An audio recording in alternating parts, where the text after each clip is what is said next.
Selamat pagi Bapak Ibu Saudara yang terkasih dalam Tuhan Yesus Kristus. Kembali dalam program Morning Call GPIB. Kali ini bersama dengan saya Pendeta Yonatan Suitela dari GPIB Bukit Kasih Sungai Penuh Mupel Jambi. Kita akan membaca dan merenungkan firman Tuhan. Sebelumnya kita berdoa mohon bimbingan Roh Kudus. Mari kita berdoa. Bapa dalam Tuhan Yesus, terpujilah Engkau Tuhan karena kasih sayang Tuhan yang besar dalam hidup kami. Anugerah keselamatan juga penyertaan Tuhan sepanjang istirahat malam, hingga kami kembali diberikan kesempatan untuk berteduh di bawah kuasa firman Tuhan yang menjadi langkah kehidupan kami. Biarlah Tuhan Allah memberkati kami sepenuhnya. Ampuni kami akan dosa kami Tuhan. Hamba-Mu sebagai pendeta penuh dengan cacat celah dosa dan kejahatan. Biarlah hamba-Mu direndahkan, Tuhan ditinggikan semata-mata. Terpuji Bapa dalam Tuhan Yesus. Amin. Bapak Ibu Saudara yang terkasih dalam Tuhan Yesus Kristus. Bacaan kita pada hari ini dari kitab Maleakhi pasal 1 ayat 1 sampai yang kelima. Maleakhi pasal 1 ayat 1 sampai 5, demikian firman Tuhan. Ucapan ilahi. Firman Tuhan kepada Israel dengan perantaraan Maleakhi. Aku mengasihi kamu, firman Tuhan. Tetapi kamu berkata, dengan cara bagaimanakah engkau mengasihi kami? Bukankah Esau itu kakak Yakub? Demikianlah firman Tuhan. Namun aku mengasihi Yakub, tetapi membenci Esau. Sebab itu aku membuat pegunungannya menjadi sunyi sepi dan tanah pusakanya aku jadikan padang gurun. Apabila Edom berkata, kami telah hancur, tetapi kami akan membangun kembali reruntuhan itu, maka beginilah firman Tuhan semesta alam. Mereka boleh membangun, tetapi aku akan merobohkannya. Dan orang akan menyebutkannya daerah kefasikan dan bangsa yang kepadanya Tuhan murka sampai selama-lamanya. Matamu akan melihat dan kamu sendiri akan berkata, Tuhan maha besar sampai di luar daerah Israel. Demikianlah firman Tuhan, terpujilah Tuhan Yesus Kristus. Haleluya. Bapak Ibu Saudara yang terkasih dalam Tuhan Yesus Kristus, firman Tuhan disampaikan kepada bangsa Israel melalui Maleakhi.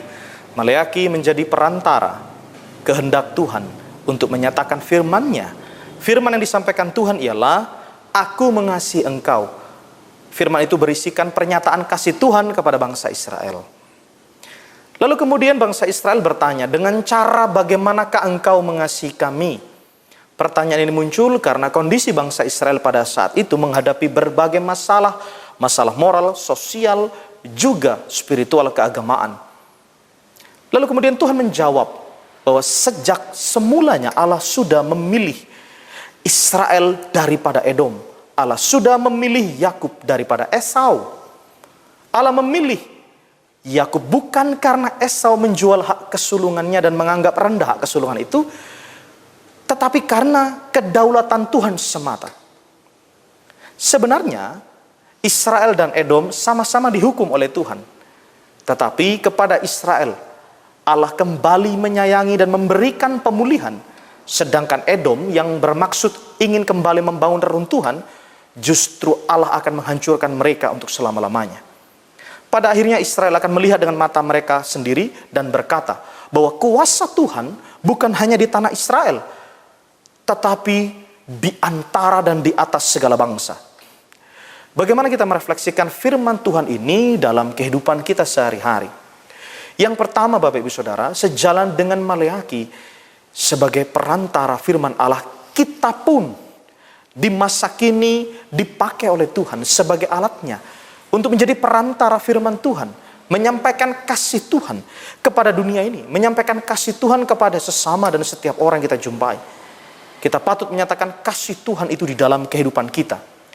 Pertanyaan mendasarnya adalah, bagaimana kita bisa menyampaikan kasih Tuhan kalau kita sendiri tidak menghayati, tidak meresapi, dan tidak merasakan kasih Tuhan itu?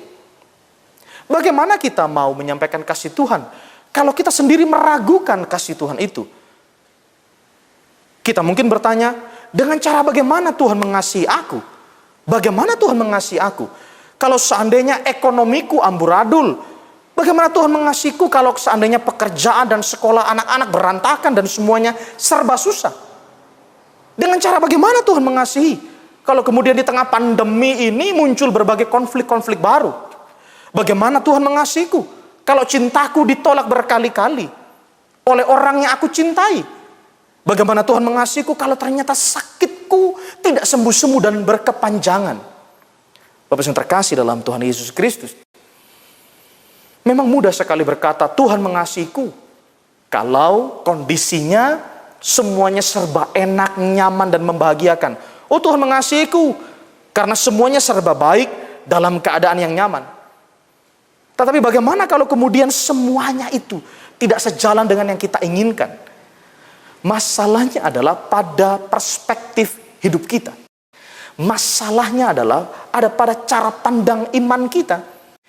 Iman kita adalah iman yang tipis dan rapuh, yang menganggap bahwa kasih Tuhan itu hanya pada hal-hal yang di permukaan secara jasmani lahiriah saja.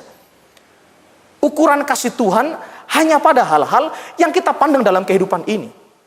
Sesungguhnya kasih Tuhan itu sudah dinyatakan di dalam pengorbanan Tuhan Yesus. Allah mengasihi kita secara nyata ketika mengaruniakan anak yang tunggal.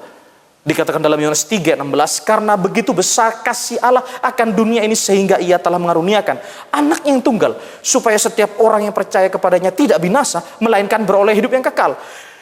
Karena begitu besar kasih Allah. Kasih Allah itu begitu besar, sehingga tidak mungkin dihitung oleh kalkulator yang paling canggih sekalipun. Tidak mungkin dikalkulasi oleh profesor matematika yang paling cerdas sekalipun. Dan tidak mungkin dibandingkan dengan cinta siapapun yang ada di muka bumi ini. Begitu besarnya kasih Allah hingga anak yang tunggal diberikan kepada kita. Maka seharusnya kita memandang kasih Tuhan secara nyata. Bukan karena keadaan enak, nyaman, dan membahagiakan lalu kita berkata Tuhan mengasihiku. Bukan. Tetapi justru karena aku sadar dan mengimani kasih Tuhan itu, sehingga apapun keadaannya, aku tidak akan pernah meragukan kasih Tuhan. Bapak yang terkasih dalam Tuhan Yesus Kristus, itulah yang terjadi salah satunya dengan anak kami yang namanya Fide. Anak pertama kami Fide, kalau dibelikan mainan, dia langsung bilang, makasih mama, I love you mama. Mama terima kasih.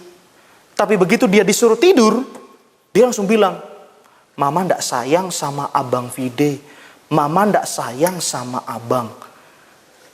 Ketika dia dapat mainan, hatinya berbunga-bunga. Tetapi ketika disuruh tidur, dia bilang mama dan papanya tidak sayang kepada dia. Bapak yang terkasih dalam Tuhan Yesus Kristus, sekali lagi kita melihat dari kisah ini bahwa seringkali iman kita hanya bergantung kepada hal-hal yang kita genggam, yang kita terima, yang kita lihat dan kita rasakan. Tetapi kasih Tuhan melampaui hal-hal jasmani lahiriah itu. Kasih Tuhan sudah nyata di dalam Tuhan Yesus. Mari Bapak Ibu Saudara, kita awali hari ini dengan meresapi kasih Tuhan di dalam Kristus.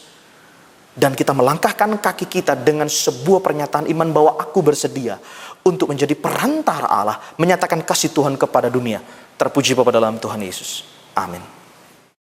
Bapak Ibu yang terkasih dalam Tuhan Yesus, mari kita bersatu di dalam doa. Puji Tuhan Yesus untuk firman yang sudah kami renungkan bersama.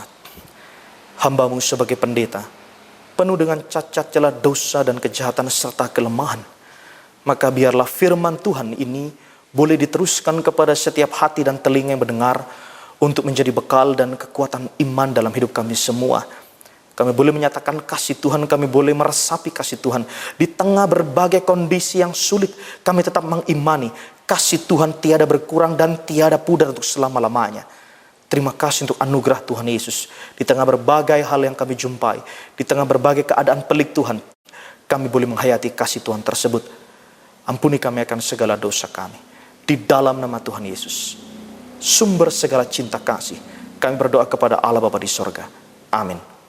Selamat menjalani hari ini bersama dengan Tuhan. Tuhan memberkati kita semuanya.